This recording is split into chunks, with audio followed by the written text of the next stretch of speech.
આજરોજ રાજકોટ મ્યુનિસિપલ કોર્પોરેશનની સ્ટેન્ડિંગ કમિટીની બેઠક હતી। આ બેઠકની અંદર કુલ 46 દરખાસ્તો હતી।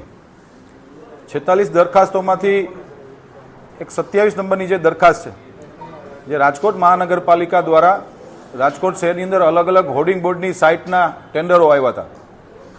આ ટેન્ડરોમાં સ્ટેન્ડિંગ કમિટીને વિસંગતતાઓ દેખાણી છે, જેના કારણે વધુ અભ્યાસ અર્થે આ દરખાસ્તને પેન્ડિંગ રાખવામાં આવી છે।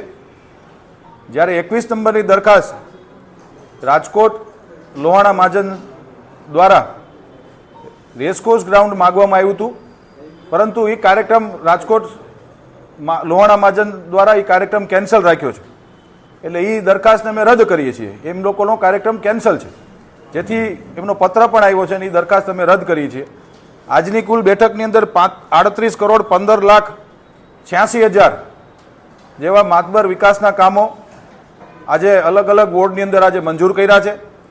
ખાસ કરીને રોડના કામો, જ્યાં નવા રોડ બનાવવાના છે, એ ડીઆઈના, ડ્રેનેજના, રોશનીના, પછી વોટરવર્ક્સના અલગ અલગ કુલ 46 દરખાસ્તો હતી, અને એમાં 38 કરોડ જેવી માતબર રકમની રાજકોટ મ્યુનિસિપલ કોર્પોરેશનની સ્ટેન્ડિંગ કમિટીએ આજે મંજૂરી આપી છે। રાજ્ય સરકારના નિર્દેશ મુજબ 1 લાખની વસ્તીએ એક ફાયર સ્ટેશન અને નવું ફાયરનું સેટઅપ ઊભું કરવાની ગુજરાતના માનનીય મુખ્યમંત્રી શ્રી ભૂપેન્દ્રભાઈ પટેલ સાહેબની ભારતીય જનતા પાર્ટીની સરકાર દ્વારા સમગ્ર ગુજરાતની તમામ મહાનગરપાલિકાઓમાં ખૂબ એક ઐતિહાસિક નિર્ણય કહી શકાય, કારણ કે 1 લાખની વસ્તીએ એક ફાયર સ્ટેશન અને સ્ટાફનું સેટઅપ, એટલે કુલ 425થી વધુ ફાયર બ્રિગેડમાં નવી ભરતીઓ આવનારા દિવસોમાં રાજકોટ મ્યુનિસિપલ કોર્પોરેશન દ્વારા આવવાની છે।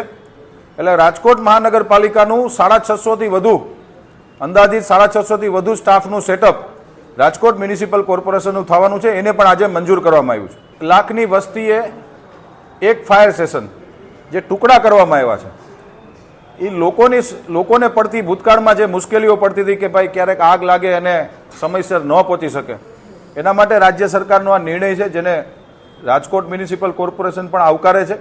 અને આવનારા દિવસોની અંદર આ 424 અંદાજિત લોકોની જે ભરતી કરવાની છે, એના માટેનો જ આખો નિર્ણય કરવામાં આવ્યો છે।